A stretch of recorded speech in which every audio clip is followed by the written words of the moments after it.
et bienvenue à notre introduction et première leçon du livre des Galates. Nous allons passer quelques jours pendant ce mois-ci en analysant ce petit livre, mais c'est un livre très riche. C'est parmi les premières écritures du Nouveau Testament. C'était écrit bien sûr par l'apôtre Paul. Je crois que tout le monde ici connaît ça. Mais nous allons analyser un peu la situation historique, l'époque, considérer un peu chapitre 1, ou quand même une bonne partie de chapitre 1 aujourd'hui.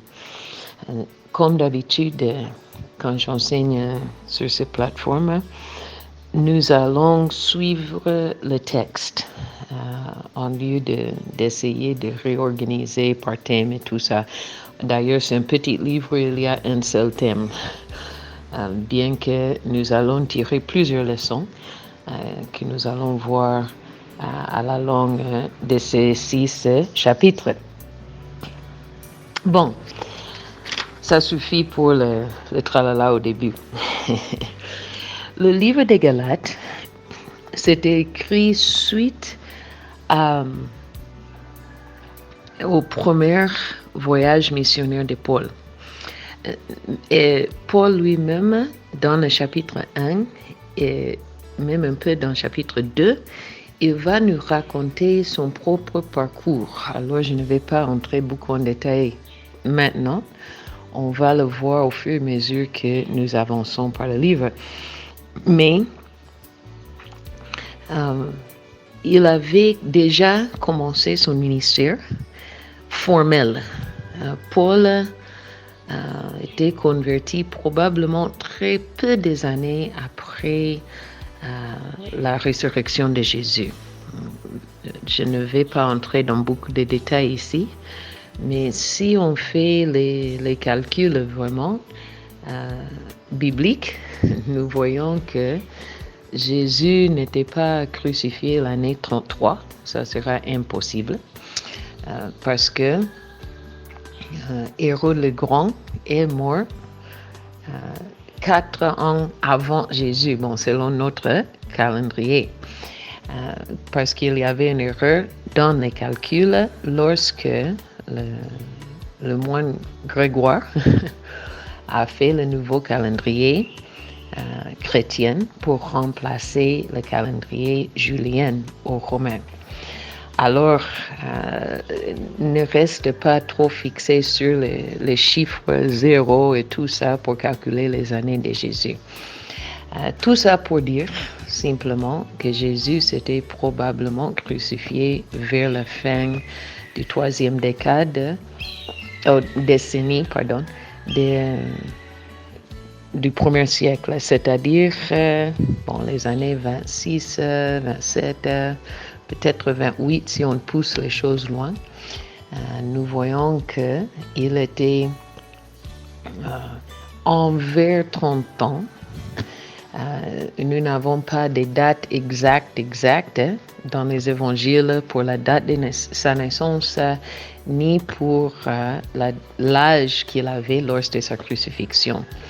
Alors, tout ça pour dire simplement, ne soyez pas étonnés si je dis que la conversion de l'apôtre Paul, si nous regardons surtout le parcours que lui-même va nous donner en détail dans ce livre des Galates, il était converti probablement vers l'année 32 ou 33, très peu après la résurrection de Jésus et la mort d'Étienne, bien sûr, qui ne pouvait qu'avoir un grand impact sur sa vie. Paul lui-même, c'était très jeune, comme aussi nous allons voir dans ce livre. Je sais qu'il y a beaucoup d'histoires qui circulent, qu'il était un membre de Sanhédrin avant sa conversion et tout ça. En réalité, ça sera impossible. Paul lui-même ne le dit jamais. Il dit seulement qu'il était pharisien. Ça veut dire simplement que c'était son identification religieuse, comme pour dire je suis membre de telle communauté. Moi, je suis ministre des Assemblées de Dieu. Mais ça n'indique pas le niveau. Et encore, on va voir quelques-uns de ces détails dans le livre des Galates. Il était très jeune lors de sa conversion. Il devait, pour aller à Damas et poursuivre la persécution des chrétiens, il ne pouvait pas aller avec sa propre autorité. Il devait avoir avec la permission des souverains sacrificateurs et d'autres membres du Sanhédrin. Lisez bien l'histoire dans le livre d'Actes, chapitre 9. Mais tout ça, c'est dans le passé. Maintenant, quand nous arrivons au livre des Galates, Paul a passé plusieurs années, très possible, un minimum de 17 ans depuis sa conversion. Nous sommes déjà vers la fin des années 40. Il y a beaucoup de discussions parmi les érudites si le livre des Galates était écrit avant ou après le Conseil de Jérusalem. En général, je favorise après, et vous allez voir le pourquoi, mais en tout cas, c'était un peu près. Et le Conseil de Jérusalem, dans le livre d'Actes, chapitre 15, c'était dans l'année 49. Alors, Paul était toujours un bon juif, surtout au début, mais après la rencontre avec Jésus, quelque chose avait changé. Il avait vu, il s'était rendu compte que toute la justice de la loi, tous les efforts personnels qu'il avait faits pour respecter et la loi de Dieu, et la tradition des ancêtres, et les enseignements de tous les rabbis, tout ça n'aboutissait à rien. Et c'était seulement quand il a eu une rencontre sauvatrice avec Jésus que sa vie a changé. Et ces rencontres lui a impacté fortement. Il a compris que ce n'était pas les rites, absolument pas les sacrifices, mais même l'obéissance à la loi qui pouvait sauver. La circoncision, le respect de la loi alimentaire, et tout ça, ok, c'était la loi de Dieu, mais tout ça ne pouvait pas sauver. Et quand il commence à prêcher, il a commencé à proclamer, même le livre d'Actes nous dit ça, justement après sa conversion, que le salut est seulement en Jésus, que Jésus est l'accomplissement de la loi, que Jésus est le Sauveur, que nous sommes incapables de sauver nous-mêmes, que nous sommes incapables d'obéir complètement la loi. Oui, la loi donne la vie, mais le problème c'est, la loi, si on obéit ça, on entre dans la vie, ça. Même Moïse a dit ça. Mais le problème, c'est que aucun de nous ne sommes pas capables d'obéir 100% la loi pour avoir la vie. Alors, la loi pour nous, c'est une source de la mort. Pourquoi? Pas parce que la loi est mauvaise, et nous allons voir ça aussi dans le livre des Galates, mais parce que nous sommes incapables de respecter et obéir complètement. Alors, il commence à prêcher ce message de salut en Jésus, que le salut n'est que par Jésus.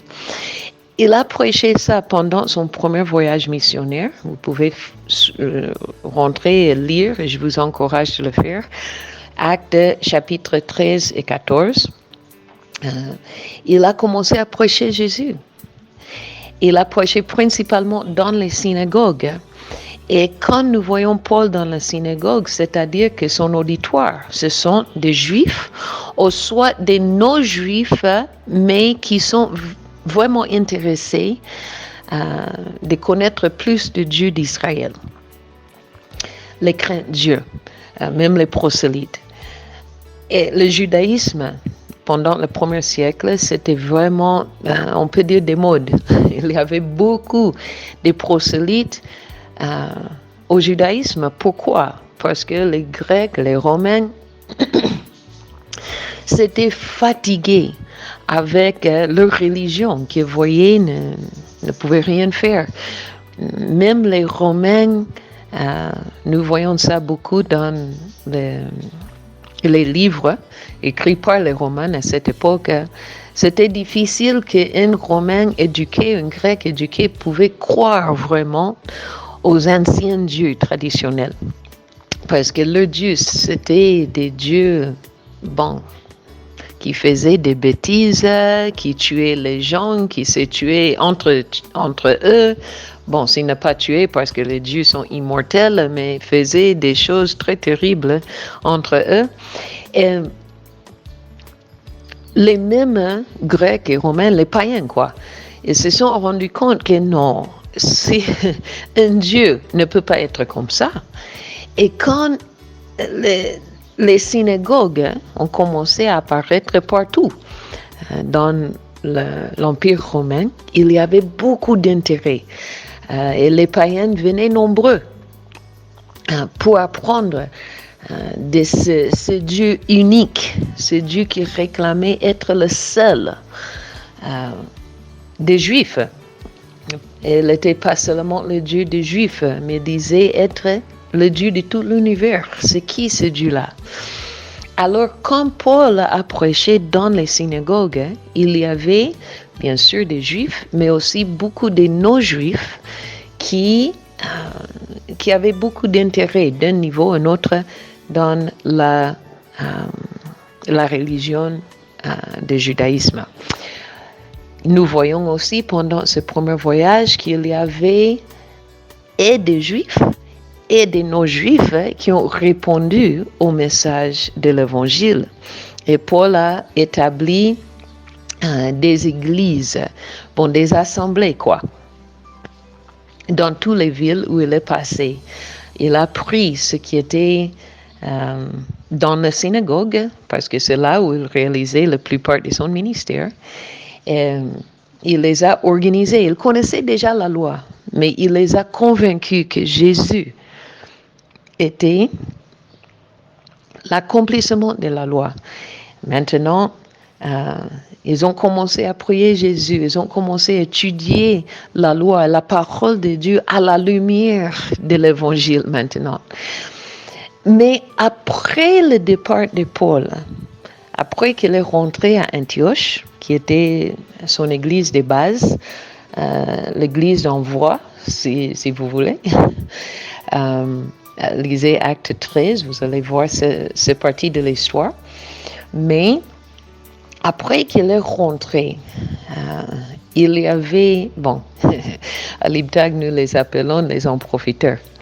Les gens qui viennent derrière, les gens que eux-mêmes ne pouvaient pas aller implanter des églises où Paul est allé.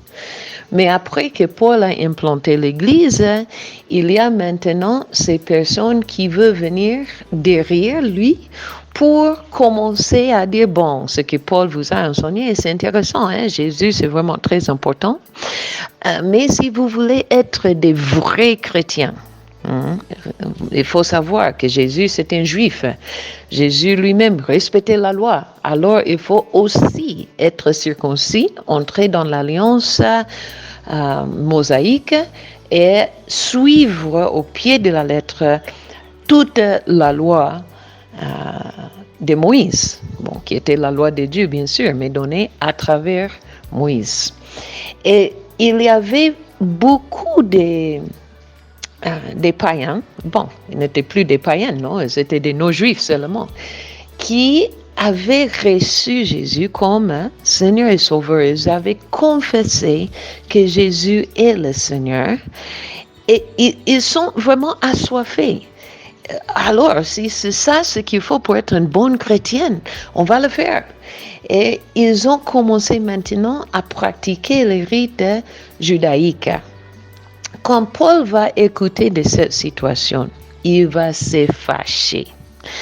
Il faut vraiment mettre le livre des Galates à côté de toutes les discussions d'Actes chapitre 15.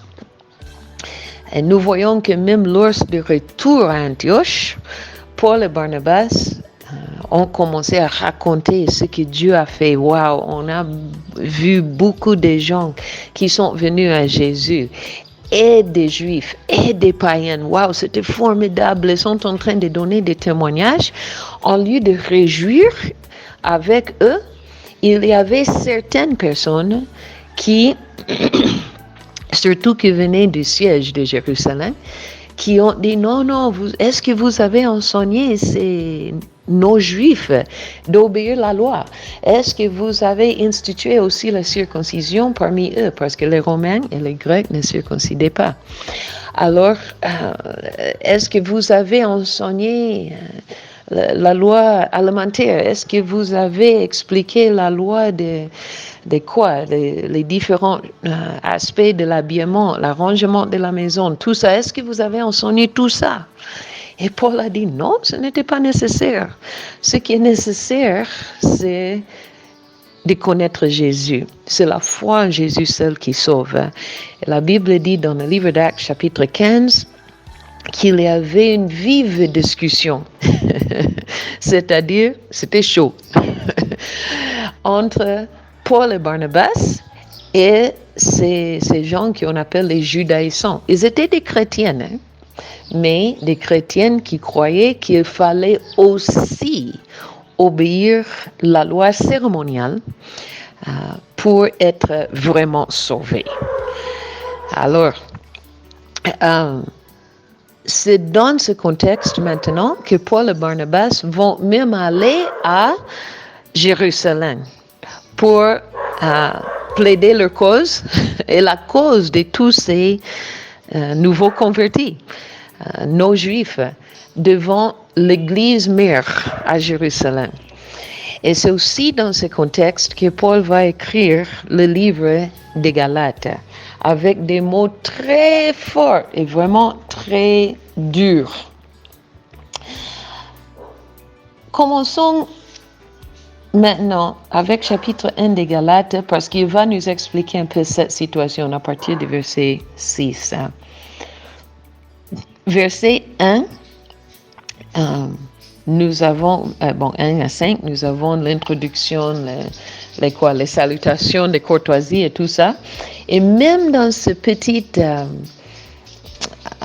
salutation, introduction, nous voyons quelques éléments qui vont revenir plus tard dans le livre. Et je vais l'indiquer seulement. Paul, apôtre. Ça, c'est intéressant parce que c'est la référence la plus ancienne au titre d'apôtre associé avec Paul. Avant son premier voyage missionnaire, il n'est jamais appelé apôtre. Lui-même, il ne réclame pas le titre d'apôtre.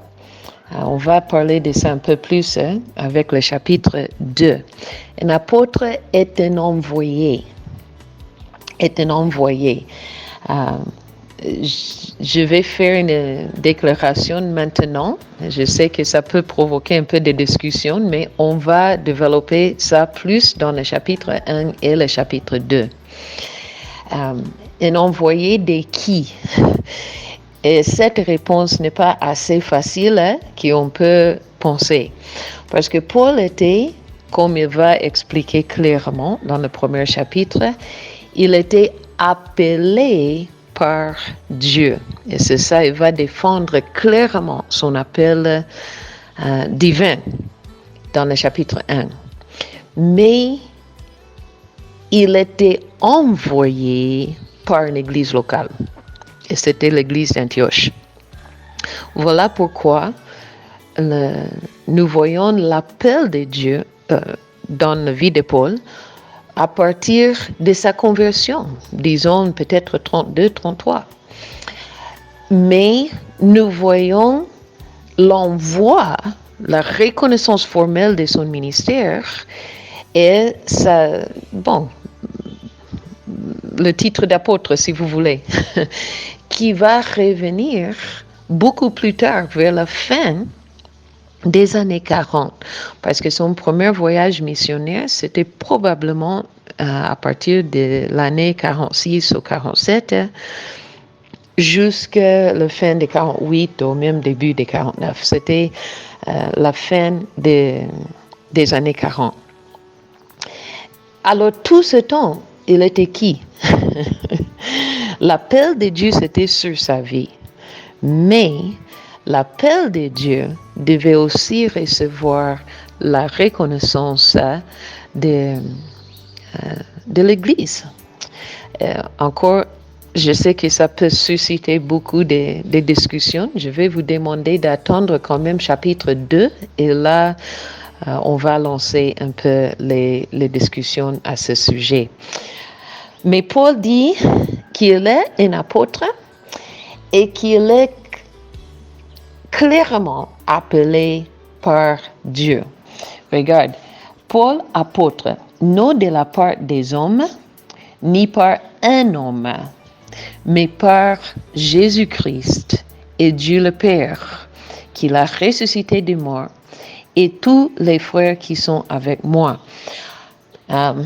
Alors, Paul, il dit clairement que je n'ai pas reçu mon appel ni des hommes pluriels, et ce n'est pas d'un homme que j'ai reçu mon appel. Mes frères, j'aimerais vraiment nous poser cette question. Et c'est en connaissance de cause, parce que en tant que directrice de l'Institut biblique, quand je reçois les candidats, les étudiants prospectifs dans mon bureau, souvent je pose les questions, et presque toujours je pose les questions par rapport à leur rencontre avec Jésus, le moment de leur salut, quand ils ont fait cette décision de suivre Jésus personnellement, par rapport au baptême du Saint-Esprit et cette expérience, et aussi par rapport à l'appel de Dieu. Et quand je pose la question par rapport à l'appel, comment avez-vous reçu l'appel au ministère? Souvent, j'écoute ce que moi je vais qualifier l'appel des hommes. Oh, c'était apôtre tel qui est passé, qui m'avait imposé les mains et qui m'a dit. Oh, il y avait prophète tel qui a prophétisé sur moi. Et c'est vraiment un peu frustrant parce que le problème avec l'appel des hommes, c'est quoi? L'appel des hommes est valable seulement pendant la vie de cet homme. Mais l'appel de Dieu est valable pour toute la vie de Dieu. Et je vous dis déjà, il est éternel. Les hommes, comme nous allons voir dans chapitre 2, doivent confirmer l'appel. Mais l'appel doit venir de Dieu. Si vous ne pouvez pas identifier comment Dieu vous a appelé, et ça n'est pas forcément un moment, ça peut être un processus. Si vous ne pouvez pas identifier comment Dieu vous a appelé, Dieu lui-même, alors je vous encourage vraiment, bien que vous pouvez avoir le titre quoi que soit, mais rentrez au pied de Jésus et dire, Seigneur, qu'est-ce que toi tu veux de ma vie? C'est quoi l'appel que toi tu m'as donné? Parce que j'ai vu plusieurs fois dans ma vie, j'ai grandi dans l'église, j'ai vu le bien et le mal dans l'église, appelé par le nom de Jésus. Ceux qui commencent le ministère parce qu'un grand évangéliste, un grand pasteur, un grand apôtre, un grand je ne sais pas qui, les a appelés, leur a donné une parole personnelle, prophétique et tout ça. Et ça, c'est la base de leur appel. Ces gens, mes frères, ne traînent pas. Aussi, ils traînent ils entrent facilement dans la compromission du ministère et la compromission du message. Pourquoi? Parce que leur appel ne vient pas de Dieu, leur appel vient d'un homme. Les paroles prophétiques, les confirmations pastorales et tout ça peut servir pour confirmer l'appel de Dieu, pas de problème. Moi aussi, je l'ai reçu. Ok, tant mieux. Mais ce n'est pas la base. Même si le prophète tombe, même si je découvre après que c'était un faux prophète, ça ne fait rien. Pourquoi? Parce que mon appel n'était pas basé sur sa parole. Mon appel était basé sur l'appel de Dieu et ce que Dieu lui-même m'a dit. Alors, Paul laisse très clair que c'est l'appel reçu de la part de Dieu, pas un homme, mais de Dieu. Alors, il continue verset 3, c'est toujours son introduction. Et c'est intéressant le terme qu'il utilise pour effectivement bénir l'Église.